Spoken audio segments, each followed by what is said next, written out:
Olá, meu nome é Ian Bruno, faço parte do PET de Engenharia Elétrica da UFC, e eu vim fazer a apresentação da minha pesquisa junto com meus amigos Caio Lucena Colassi e Gabriel Rufino.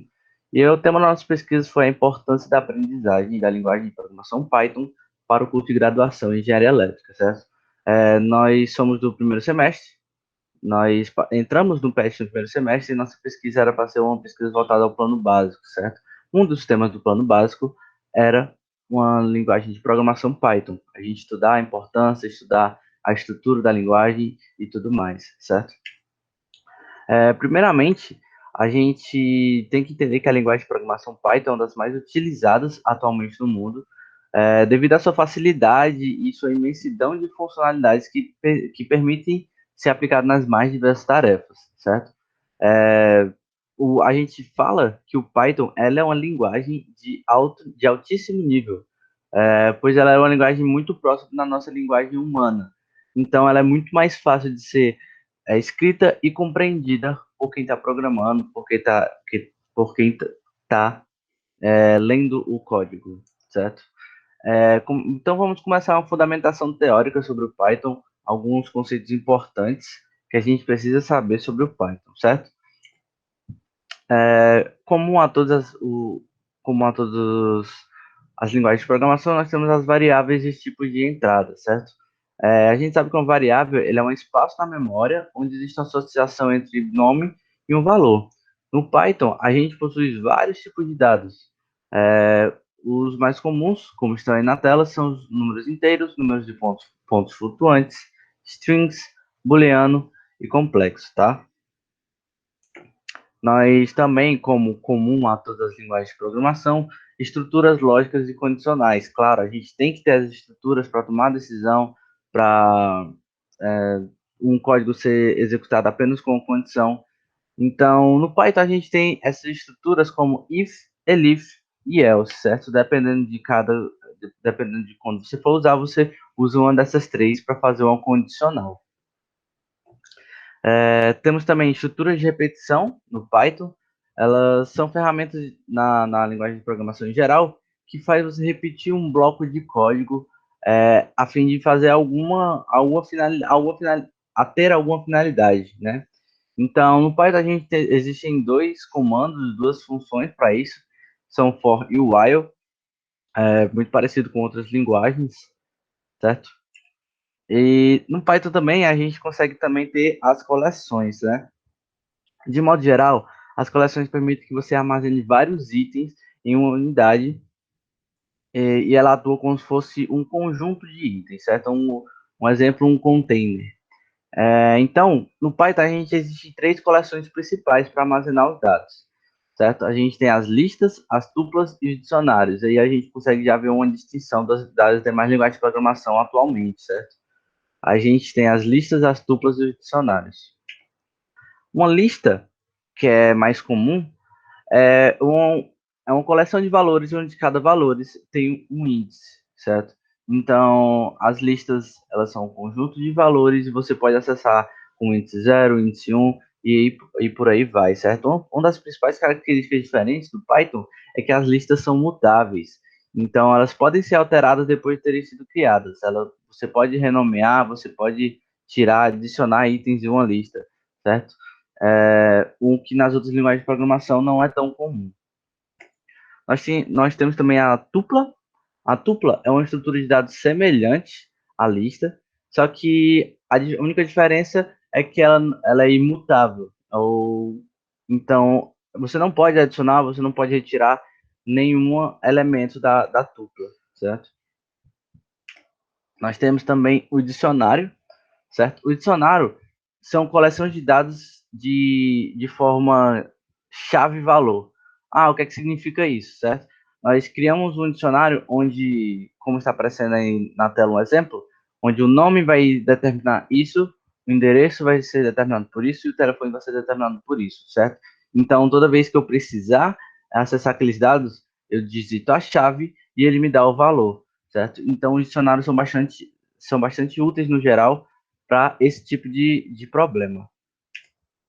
E também comum a outras linguagens de programação, nós temos as funções, certas funções é, criadas pelos próprios programadores para que você faça um fim específico, né? Então, ela é definida por nome, parâmetro e corpo, onde você tem o nome da função, esse nome da função, ela requer um parâmetro e o parâmetro é executado pelo corpo da função, certo? Bom, a nossa metodologia, né, para estudo do Python e tudo mais. Nós sabemos que o Python ele precisa você preparar um ambiente antes. Você não pode simplesmente chegar e programar, certo? Então, para programar em qualquer lugar de programação, necessita de um computador que seja capaz de interpretar.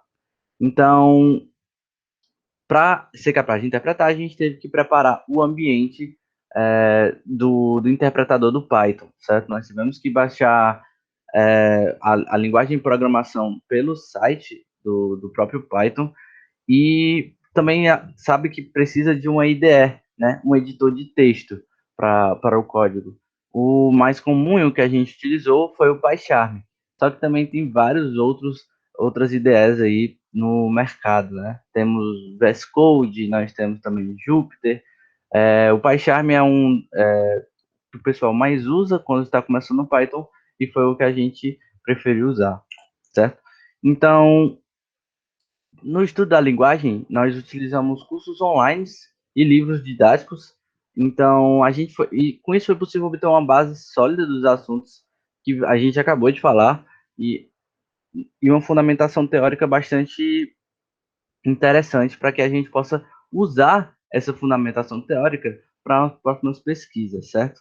Então, além disso, ao longo no estudo, nós percebemos que a linguagem Python ela pode ser usada em qualquer área, né? A gente em qualquer âmbito de cálculo e tudo mais, ela é bastante útil nessas áreas.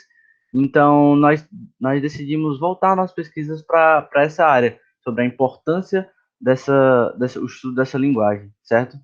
Então, ela pode ajudar imensamente na graduação do curso de engenharia elétrica em geral e outras engenharias no geral também.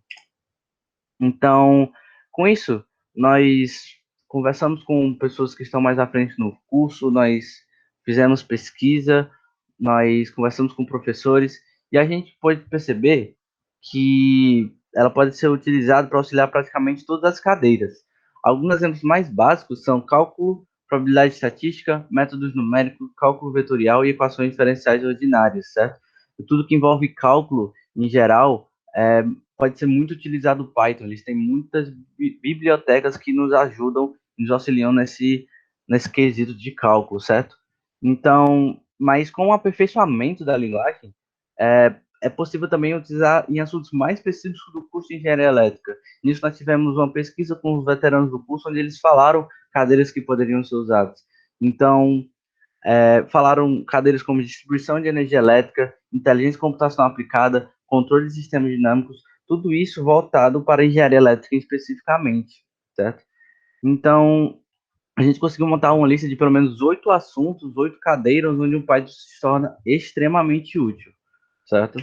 Então, como conclusão, a nossa equipe foi capaz de perceber que a linguagem de programação Python é bastante importante e pode ser usada na graduação de engenharia elétrica, sim. Fugindo de linguagem de nível menor, como eu falei no começo da apresentação, o Python é uma linguagem de alto nível, ele é muito fácil de compreender, muito fácil de ser escrito.